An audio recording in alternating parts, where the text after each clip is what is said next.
আমি যখন আমার প্রজন্মের মানুষদের সাথে আলোচনা করি তখন কিন্তু এখন আর ওই যে আমাদের মধ্যে মানে আওয়ামী লীগ, বিএনপি, জামাত, ছাত্রদল, ছাত্রলীগ, শিবির, বাম ডান এগুলো নিয়ে আলোচনা হয় না। আমরা মুরব্বীদের উপরে খুব ক্ষুব্ধ। বাচ্চারা শুধুমাত্র গুলির সামনে দাঁড়াবে, দেন হচ্ছে বিপ্লব হবে, চলে যাবে, তারপরে পোস্ট ভাগাভাগি হবে মুরব্বীদের মধ্যে। রাজনীতিতে যার যে কন্ট্রিবিউশন তার ইকুয়াল হিস্সা থাকবে। আমি এটা বলতে চাই না যে 24 সেন্ট্রিকই হিস্ট্রিটা হইতে হবে, নট নেসেসারিলি যে 24কে কেন্দ্র করে সব কিছু ঘুরবে, আবর্তন হবে না। আমাদের হিস্ট্রি তো অনেক আগে থেকে শুরু হয়েছে। প্রত্যেকটা জিনিসকে তার প্রপার কন্ট্রিবিউশনটাকে অ্যাকনোলেজ করে সেটাকে আমাদেরকে মনে রাখতে হবে যে নদীরকে বাঁধ দিয়ে কখনো রোখা যায় না। নদীটা যদি হচ্ছে কি খরস্রোতা হয়ে থাকে, আপনি যখনই রুখতে যাবেন সে তার রাস্তা করে নেবে। যেমন আওয়ামী লীগের আমরা জনগণ হচ্ছে বিকল্প খুঁজে নিয়েছি। সুতরাং হিস্ট্রি একটা এর নিজের একটা হচ্ছে স্বকীয়তা রয়েছে, সে নিজের রাস্তা খুঁজে নেয়। হিস্ট্রি যখন কোনো ধরনের সে হিরো খুঁজে না পায়, সে নিজে হিরো ক্রিয়েট করে নেয়। তো সেই জায়গা থেকে আমরা যেন একটা সেন্ট্রিস্ট হিস্ট্রির দিকে না যাই, সেখানে আমাদের রাইট উইংয়ের যারা রয়েছে, লেফট উইংয়ের যারা রয়েছে, সেন্ট্রিস্ট যারা রয়েছে, centrist aligning to right, centrist aligning to left, তাদের জন্য ইকুয়াল হচ্ছে কন্ট্রিবিউশন থাকে। আমি বলছি না সবাইকে উইপ আউট করে দিতে হবে। এই উইপ আউট করে দেওয়া কিন্তু আবার একটা ফেসিস্ট একটা হচ্ছে একটা কাইন্ড অফ মেন্টালিটি। নো, কন্ট্রিবিউশনটাকে অ্যাকনোলেজ করে সবাইকে ইকুয়াল হিস্সাটাকে বুঝিয়ে দিতে হবে। এই 24-এর দায়ভার এই বুদ্ধিজীবী মহল নেয় নাই, আমরা তাদেরকে দিব। এই আজকের এই পর্যায়ে পৌঁছানোর 2000 যেই শহীদ হয়েছে, এই বিষয়টাকে আটকানো যেত যদি পূর্বাঞ্চলের ফ্ল্যাটের লুপ ত্যাগ করা যেত। যদি আমরা দেখতাম বুদ্ধিজীবীরা যখন প্রশ্ন করতেন, প্রত্যেকটা প্রশ্নের একটা বিনিময় মূল্য থাকতো। অর্থাৎ প্রশ্নটা এমনভাবে করা হতো, এই প্রশ্নের মধ্য দিয়ে হয় তার কোনো একটা অধিদপ্তরের ডিজি হওয়া নিশ্চিত, অথবা প্রধানমন্ত্রীর সফর হওয়া নিশ্চিত, অথবা যেমন এখন তো যেমন এনসিটিভির একজন ডিজি হওয়া, তারপর হচ্ছে শিক্ষা অধিদপ্তরের ডিজি হওয়া, বিভিন্ন এই যে অর্থাৎ মাথার মধ্যে at the back side of his mind always থাকতো কি যে আমি এই প্রশ্ন দিয়ে আমার যারা হচ্ছে নিয়োগকর্তা তাদের স্তুতি বন্দনা হবে এবং এই প্রশ্নের বিনিময় মূল্য আমার একটা হচ্ছে আউটকাম থাকবে। আমরা আপনাদেরকে মাথায় রাখতে হবে, আমি নিশ্চিত এখানে যারা যারা রয়েছেন আপনাদের প্রত্যেকের সন্তান আমার বয়সী বা তারও কম বয়সের সন্তান আছে, তাদের কথা শুনেন। দেখেন তাদের সাথে কিন্তু আপনার পরিবারে কনফ্লিক্ট হয়, ভার্বাল কনফ্লিক্ট, ভার্বাল ডিসপিউট।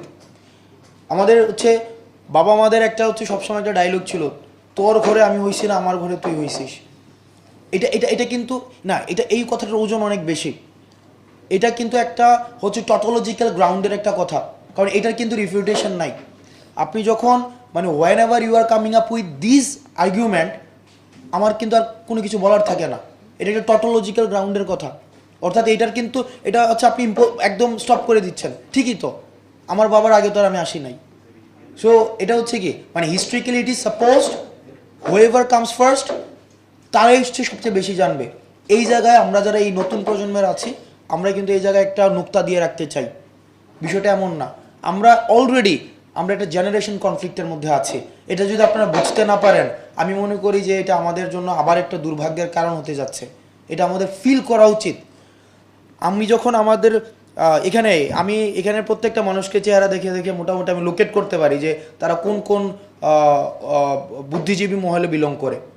কারণ আমি এখানে অধিকাংশ মানুষকে আমি অনেক বছর ধরে চিনি, তাদের কথা শুনি, তাদের কথা জানি, অধিকাংশ মানুষকে। তো তাদেরকে আমি জানি যে তারা কোন বুদ্ধিজীবী, তার হচ্ছে শিখরটা কোথায়।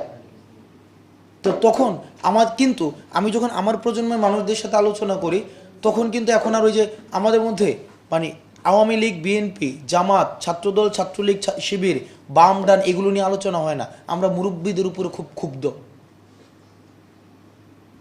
এটা সত্য।